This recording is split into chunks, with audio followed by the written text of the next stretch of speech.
This video can be used as a guide for your patient appointments as well as an adjunct to help prepare for competencies in conjunction with the competency manual. Along with the video and packet, additional studying will be expected to become competent in all components of the appointment.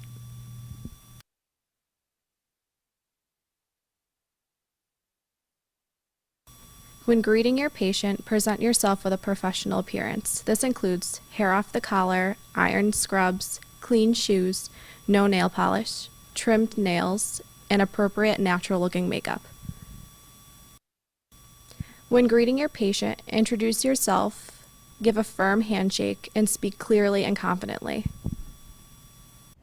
Okay, Rebecca. Hi, how are you? Good, how are you? Good, thank you. I'm Melissa. I'm going to take care of you today. Okay. Okay, I'll take it back here. Take a seat.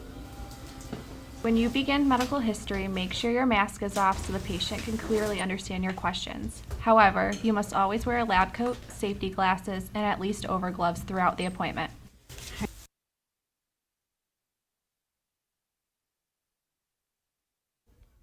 Explaining the HIPAA form and obtaining the patient's signature is important in order to inform the patient of their rights regarding the proper storage and management of their healthcare information. It is also necessary to ensure that the patient is informed of their rights during treatment and provide a signature demonstrating their awareness of those rights. Additionally, informed consent is an important part of ethical treatment, and the patient should provide a signature documenting their consent to be treated in the UNH Dental Hygiene facility.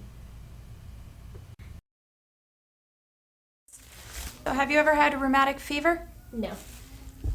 Have you ever had scarlet fever? No. Obtaining a thorough medical history allows the clinician to provide the safest, most comprehensive treatment possible to each individual patient.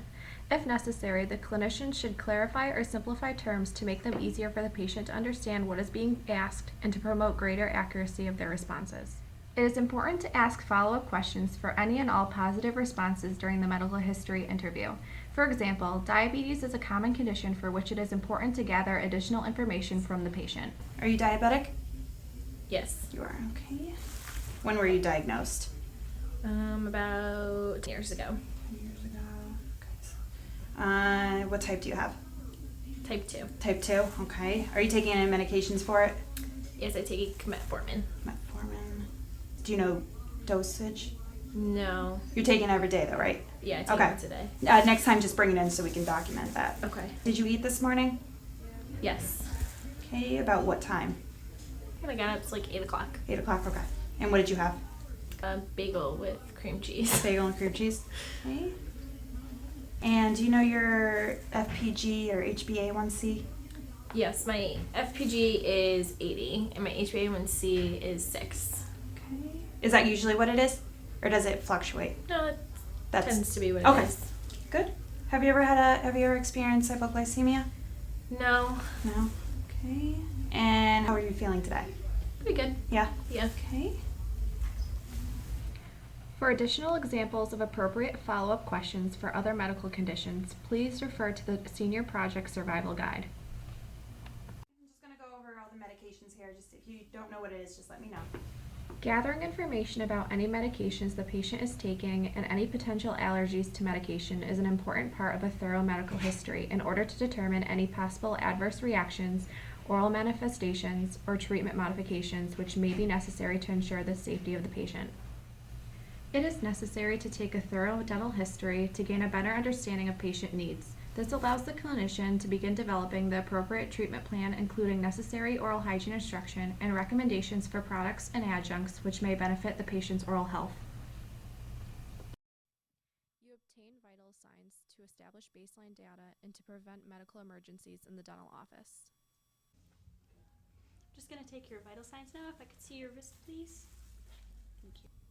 When assessing for pulse, feel for the radial artery with your index and pointer finger for 30 seconds. The normal range for pulse is 60 to 100 beats per minute for an adult and 90 to 100 beats per minute for a child. And I got a pulse of 65 and respiration of 16, which is within normal limits. Multiply the number of beats times 2. Immediately following pulse, this is a good time to monitor your patient's respirations. Watch the rise and fall of the patient's chest for 15 seconds. Multiply the number of breaths times 4. The normal range for adult is 14 to 20 respirations and 20 to 25 respirations for a child. I'm just gonna do your blood pressure, okay? Okay. Vitals should be taken prior to both the morning and afternoon appointments if the patient is receiving care during both appointment sessions to assess for any changes. It is important to document vital signs in the medical history summary page of the patient chart each time vitals are assessed. Place the cuff 1 inch above the antecubital fossa. Palpate for the brachial artery. And place the stethoscope over the artery. Have the patient hold it for you. Palpate for the radial artery and inflate the bladder until you no longer feel the radial pulse, and then an additional 30 mmHg. Slowly release the valve 1 to 2 mmHg. Listen for the first beat and the last beat. These numbers are your systolic and diastolic readings.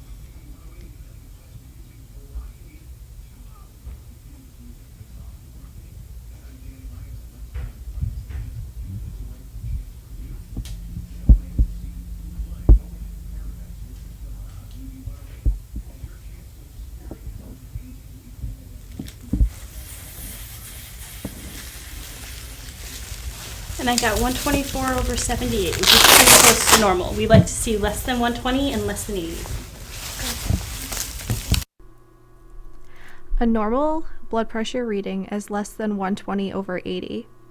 Medical clearance is needed from the patient's physician when the reading is 160/100 or greater. After completing the medical and dental histories, it is important to consult with faculty regarding any need for physician consultation, medical clearance, or antibiotic prophylaxis. If necessary, these tasks should be completed at this time prior to moving forward with the appointment sequence. The extra intraoral exam is an exam that helps us establish a baseline of information that allows us to check for changes at the beginning of every appointment. We look for any lumps, bumps, or abnormalities that could be a sign of infection or cancer. EIO begins when you first meet the patient. You should be wearing patient treatment and overgloves and make sure the patient takes off their glasses.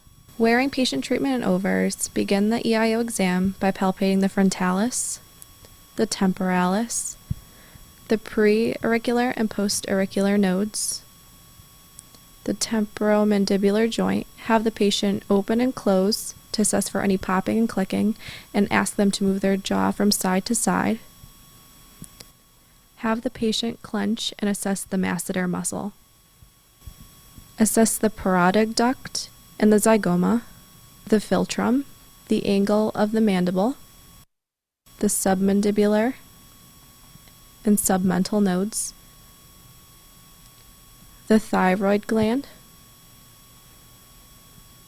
the larynx. Ask the patient to swallow and assess for any abnormalities, the supraclavicular nodes, and the subclavicular nodes.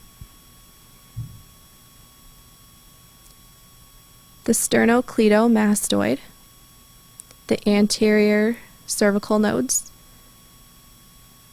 and the posterior cervical nodes.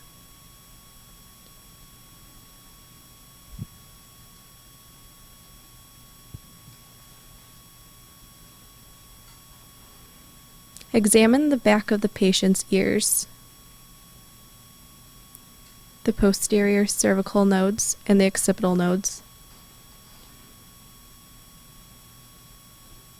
and the trapezius muscle.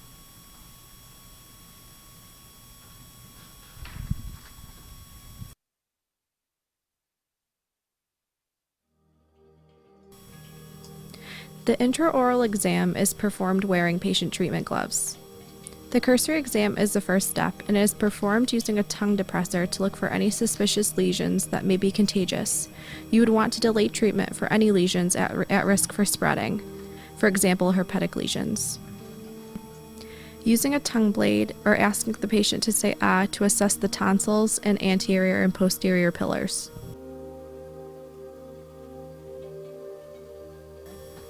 The mirror exam is also performed for this reason, to view areas that are not easily seen, such as the hard and soft palate.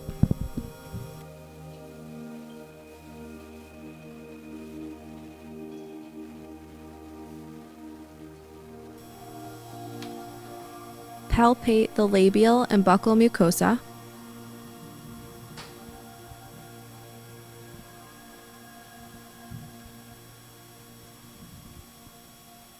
The coronoid notch.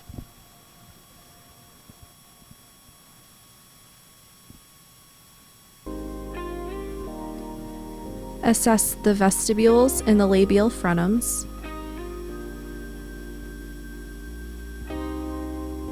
The retromolar pads.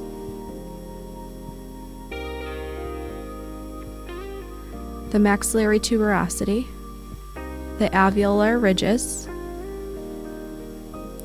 The hard palate and the incisive papilla. The floor of the mouth, using bidigital palpations.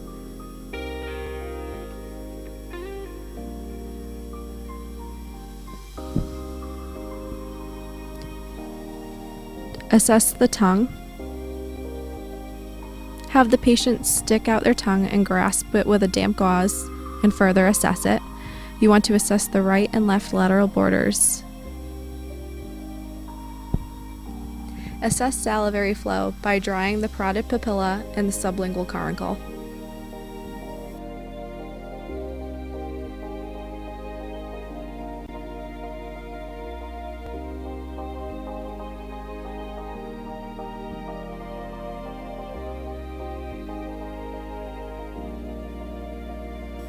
Radiographs should be taken at this time to help with restorative assessment. The restorative assessment is performed to establish baseline data, assess for caries and restorations, and document oral habits.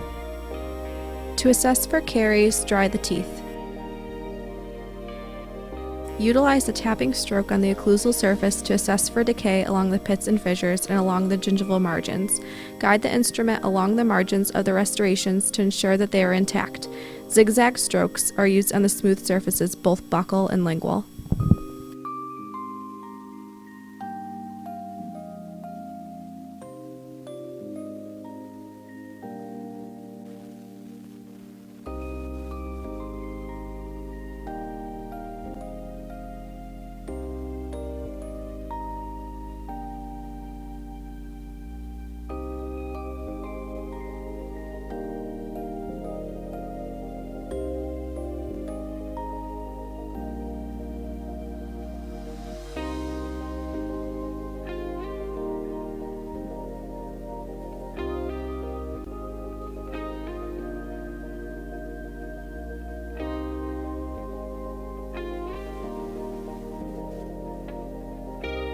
When assessing anterior teeth, use transillumination to assist in detecting suspected decay and to help see composite restorations.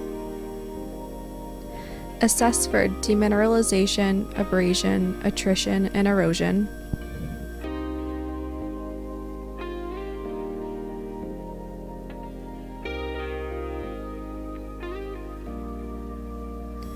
Assess for open contacts to see if the floss will enter the interproximal space with ease.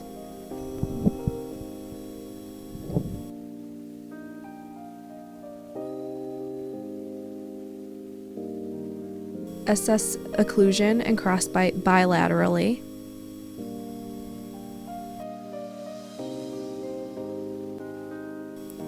Assess tongue thrusting by having the patient swallow to see if the tongue protrudes through the teeth. Assess overjet and open bite.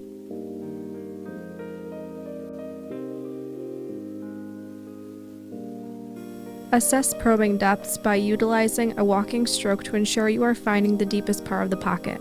Record the deepest reading on every surface: mesiobuccal, buccal, distobuccal, mesiolingual, lingual, and distolingual. You can also assess for furcation involvement during probing.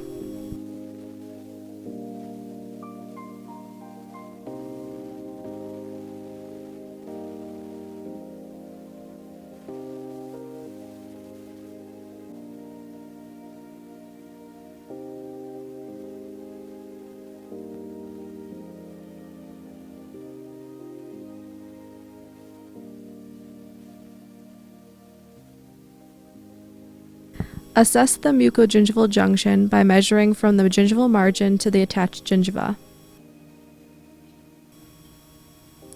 Assess for mobility by utilizing the ends of the mirror and probe instrument handles to attempt to move the teeth. Assess for recession by measuring from the CEJ to the gingival margin.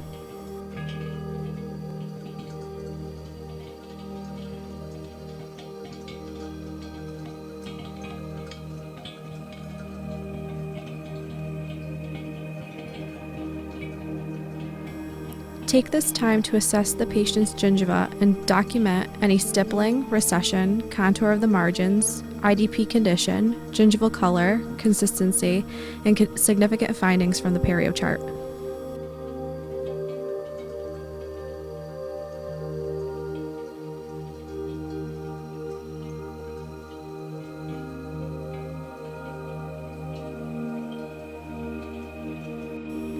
The accretions assessment is performed to assess for biofilm, calculus, and stain. When using assessment instruments such as the Orban and the EXD 1112 to assess for calculus and root irregularities, light lateral pressure should be used. The finger should be relaxed, and you should use a feather-light grasp. A tight grasp will prevent you from feeling calculus. They should be flowing strokes in vertical, oblique, and horizontal directions. Utilize many overlapping strokes to evaluate all of the root surface. The tip of the instrument is adapted at all times to avoid trauma to the tissue and to avoid patient discomfort. The Orban is an assessment explorer used to assess for calculus and root irregularities. It is utilized on all surfaces, supra and sub on all anterior surface. It has limited posterior use on narrow deep pockets. Adaptation in the posterior is from the distal line angle to the mesial line angle, and the anterior is adapted from the midline to the interprox.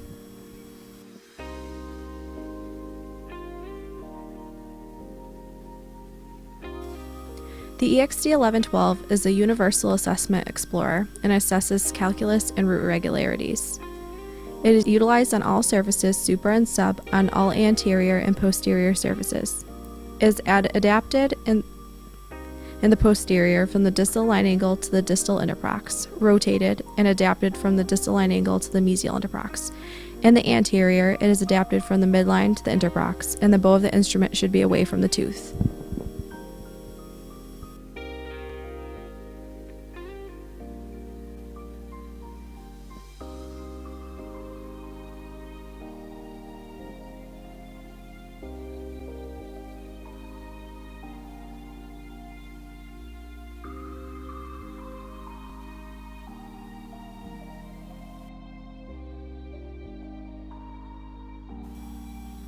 The purpose of the use of the ultrasonic scaler is to remove calculus deposits, biofilm, stain, and to lavage subgingivally.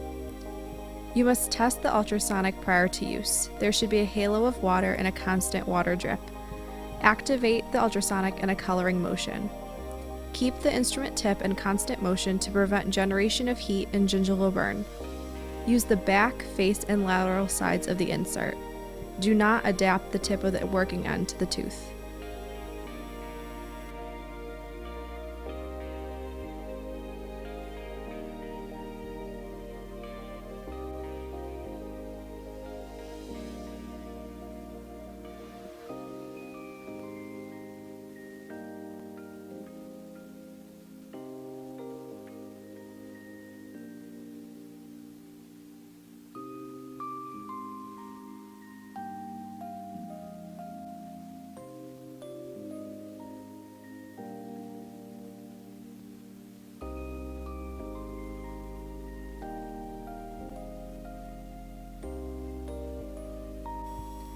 This will be your cassette while you're a student at University of New Haven.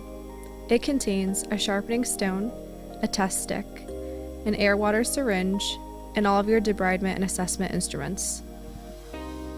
For the most effective debridement and to determine the correct working end, make sure the terminal shank is always parallel with the long axis of the tooth. This applies for every instrument. The G34 is a debridement curette used in the anterior on supra and sub surfaces and is adapted from the midline to the interprox.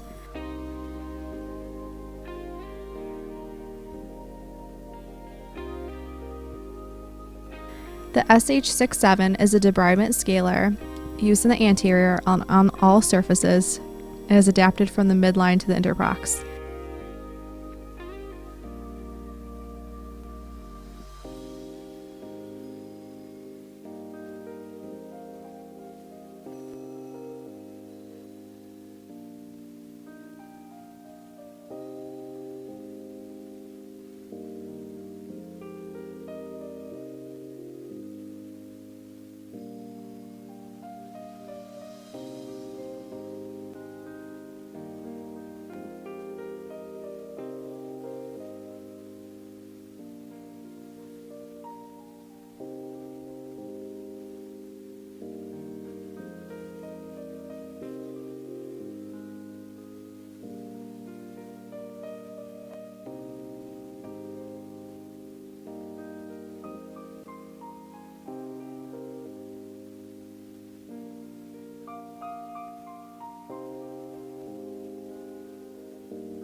The G1112 is a debridement curette used in the posterior on supra and subsurfaces. It is adapted from the distal line angle to the mesial interprox.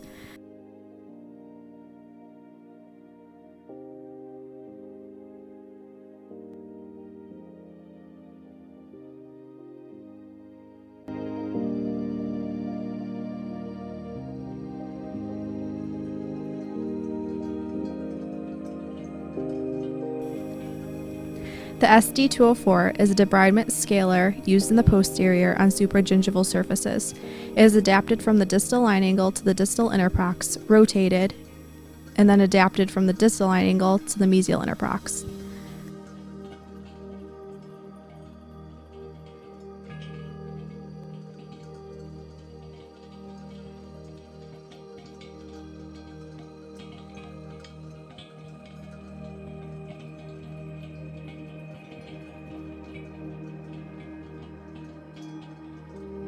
The G1314 is a debridement curette used in the posterior on supra and sub surfaces. It is adapted from the distal line angle to the distal interprox.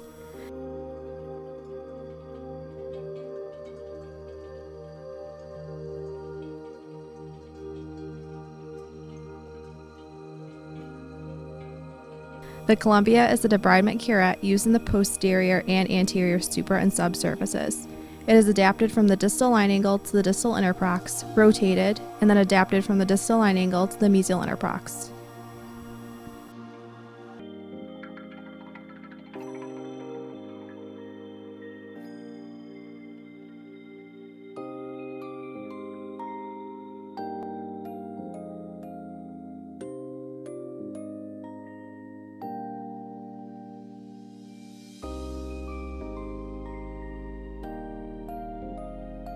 The G78 is a debridement curette used in the posterior on supra and subsurfaces and is adapted from the distal line angle to the mesial line angle.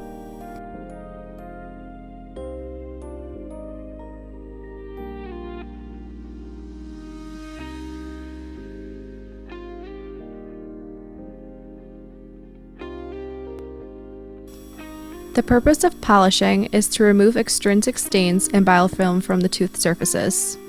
Soft shine is used on surfaces with tooth-colored restorations.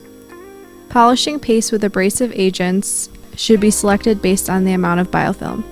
The occlusal brush can be used when biofilm is present on occlusal surfaces. Utilize desensitizing agents such as Colgate-sensitive Pro Relief for sensitive teeth. Note that desensitizing agents are not used in the same manner as abrasive pastes. The Prophy cup is used on all smooth surfaces. Have the patient disclose, place the saliva ejector in the mouth, put polishing agent in the Prophy cup, apply polishing agent on a few teeth at a time, activate the cup a few millimeters away from the tooth, activate the rheostat at a consistent low speed, use light pressure to prevent generation of heat from the cervical third to the incisal third. The rim of the cup should flare slightly under the gingival margin. Rotate the handpiece to maintain adaptation in the interprox on the interproximal surfaces. Work from the posterior to the anterior. Make sure there is always prophy paste in the cup.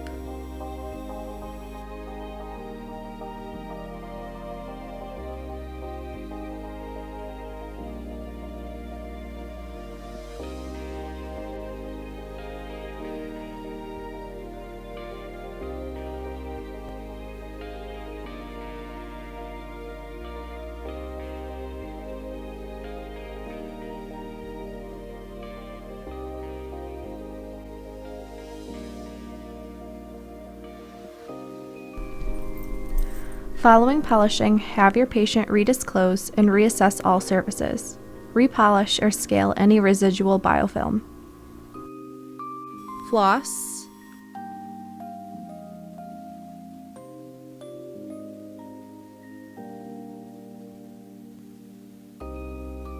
Irrigate.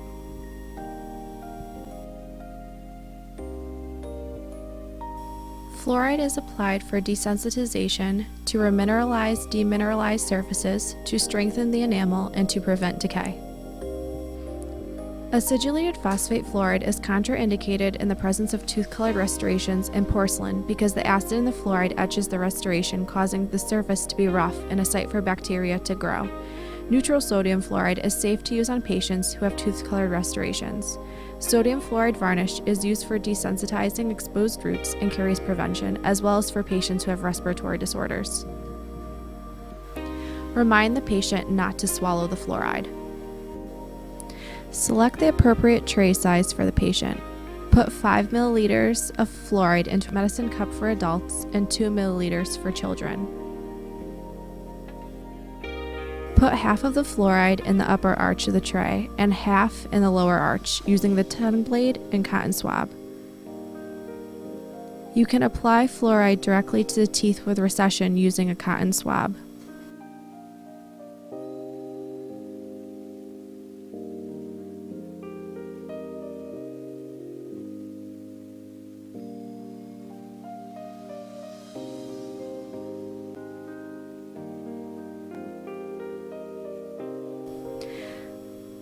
Place 4 cotton rolls in the vestibules and dry the teeth.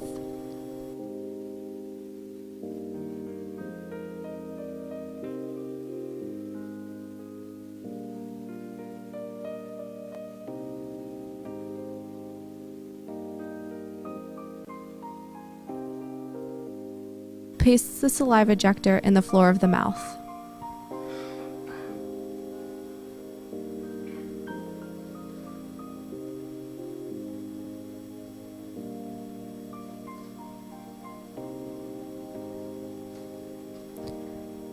Make sure the patient stays open during the whole process. Remove the cotton and ask the patient to stay open.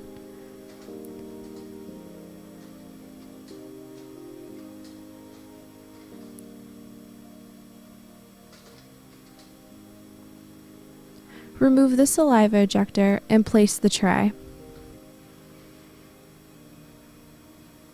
Have the patient bite down a few times. Replace the saliva ejector and place 2 cotton rolls for the patient to bite down lightly. Patient should not eat, drink, smoke, brush teeth, or chew gum for 30 minutes after the fluoride application is given. Give the patient a specific time to let them know when they can eat or drink again.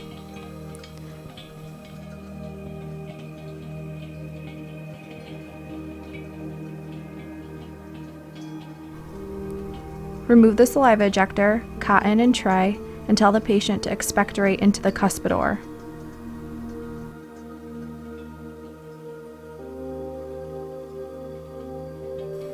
Let the patient know that if they start to feel nauseous from accidentally swallowing the fluoride, that they should drink a glass of milk.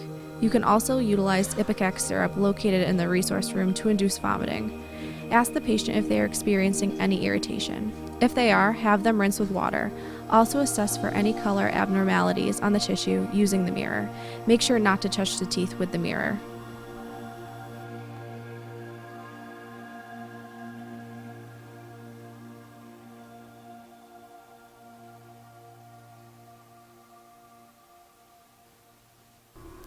Following treatment, Dismiss the patient. Walk the patient to the waiting room, thank them for coming in, and remind them of their recall appointment.